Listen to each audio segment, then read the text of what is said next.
இந்த பூமியில் பிறக்கும் ஒவ்வொரு உயிரினத்திற்கும் தன்னை தற்காத்துக் கொள்ளவும் மற்றொரு உயிரை இரையாக்கிக் கொள்ளும் வகையில் படைக்கப்பட்டிருக்கின்றன. அந்த வகையில் பாம்பார்டியர் பீட்டில் என்று சொல்லப்படும் குண்டு வீசும் வண்டு அல்லது நெருப்பு வண்டு என்றும் அழைக்கப்படும் இந்த வண்டுகள் கொஞ்சம் டெரரானவை. இந்த வண்டை யாராவது சீண்டினால் அது சும்மா இருக்காது.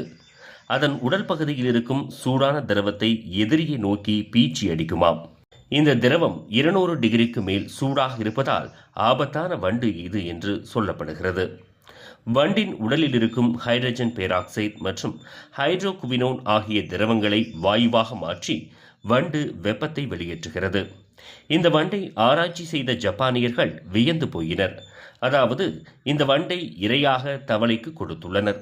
வண்டுகளை உட்கொண்ட தவளை சில மணி நேரத்தில் அவற்றை வெளியே துப்பிவிடுகிறது. வயிற்றுக்குள் ரசாயன வாயுவை வண்டுகள் வெடிக்கச் செய்வதால் சூடான வாயுவை தாங்கிக் கொள்ள முடியாத தவளைகள் அதனை துப்பிவிடுவதாக ஆராய்ச்சியாளர்கள் கூறுகின்றனர். மேலும் வண்டுகள் உயிரோடு இருந்ததாக கூறும் ஆராய்ச்சியாளர்கள் மொத்த வாயுவையும் வண்டுகள் வெளியேற்றியிருந்தால் தவளை இறந்திருக்கும் என்றும் கூறுகின்றனர். இயற்கையின் படைப்பில் பிரமிப்பும் விசித்திரங்களும் இருக்கத்தான் செய்கின்றன.